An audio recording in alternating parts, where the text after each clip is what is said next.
read the preceding verses as well? Yes, please. Yes. A'udhu billahi minash shaitanir rajim. Bismillahir rahmanir rahim.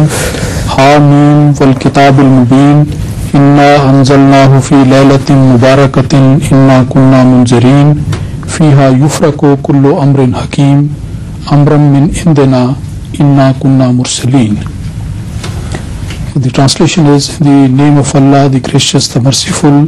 Hamim. By this perspicuous book, Al-Kitab al-Mubin, perspicuous book. Yes, perspicuous. Yes. Truly we revealed it.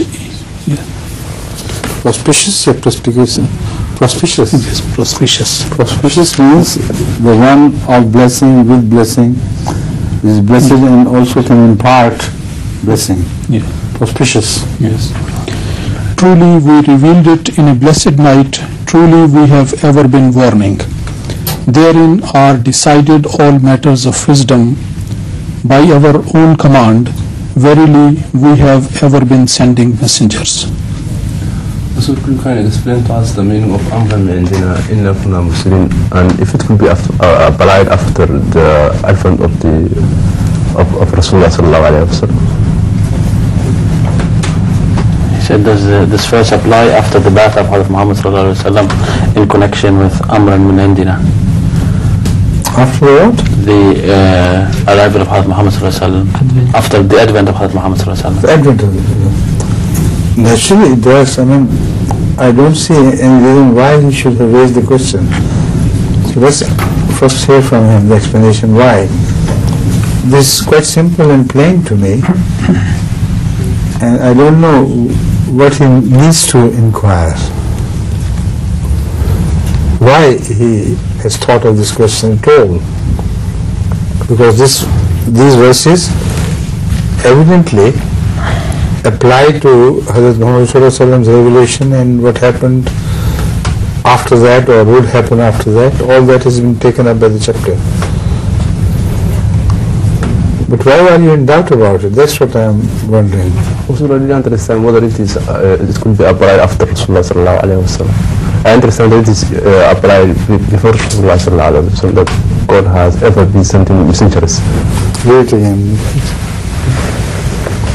إنا أنزلناه في ليلة مباركة إنا كنا منذرين فيها يفرق كل أمر حكيم أمرا من عندنا إنا كنا مرسلين. The entire period of Hazrat Muhammad Mustafa sallallahu alaihi wasallam's ministry from God, the entire period when the Holy Quran was revealed to him, is referred to in this verse. The same as Laylatul Qadr. So you can call it by different names, but it means exactly the same thing. The entire period of the revelation is likened unto a layl, which is being transferred or transformed into a morning or into a day. This did not happen overnight in one night only.